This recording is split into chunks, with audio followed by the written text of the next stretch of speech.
Uniqueness of learning situation. A needs analysis is unique to a specific training or teaching situation. This means that a needs analysis which has been drawn up for a particular group of learners or a particular institution or department perhaps cannot be used for any other group. So it is a unique situation for which this can be used. So there are no standard needs analysis. We cannot say that we can apply this standard needs analysis to every situation and to every group. And it is not an objective exercise. The teacher has to exercise his own judgment all the time and make changes, be flexible, looking at the needs of the learners.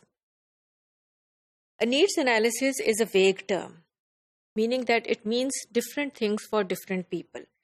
This vagueness becomes a problem for the teacher because people think about a needs analysis differently. And a needs analysis which is not a clear-cut thing, which is unclear, can cause problems for the teacher, from the students, as well as from the sponsors.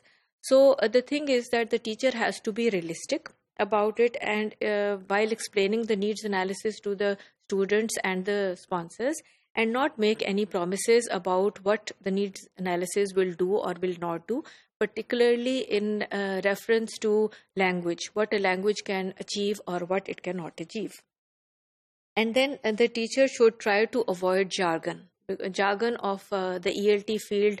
Perhaps words like the teacher's role or grammar can mean different to the people, ELT people, and different to the outsiders. It is a register of ELT, and perhaps it will not be understood in the same way. So the best thing is to make a realistic sort of a needs analysis which everybody can understand and about which there are nothing which is unclear. During the information gathering, the teacher comes across a wide variety of information, and certain ethical questions arise. For example, confidentiality. The issue of confidentiality, because the teacher comes across information which perhaps would not be divulged in normal circumstances. There are many sponsors, many companies and institutions which get the teacher to sign a confidentiality form, so that the information which they get during the information gathering should not be divulged to anyone. Indeed, some institutions they have regulatory constraints on them, for example, the data protection law and so on, so that this information is not leaked out.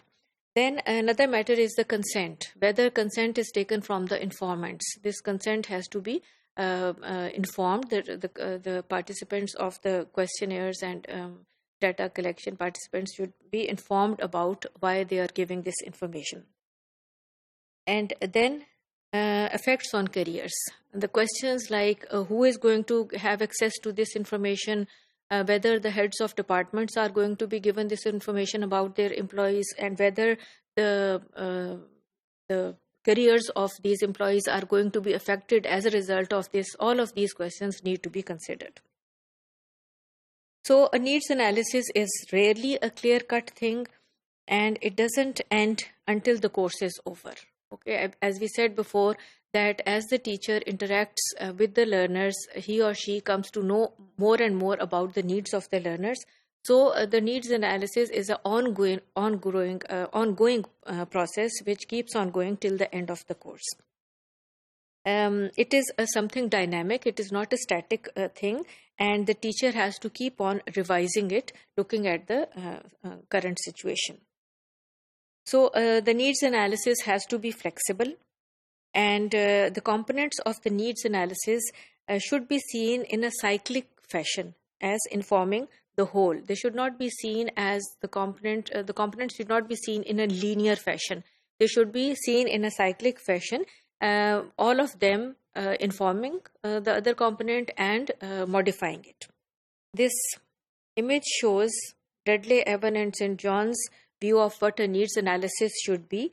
The needs analysis should lead to course design, then to teaching and learning, then to assessment and evaluation, and all of this seen in the shape of a cycle. So a needs analysis is a blend of information gathering which uses a variety of perspectives. It is not just information gathering for its own sake, but this information is interpreted and it is used to generate the data which finally goes into the needs analysis.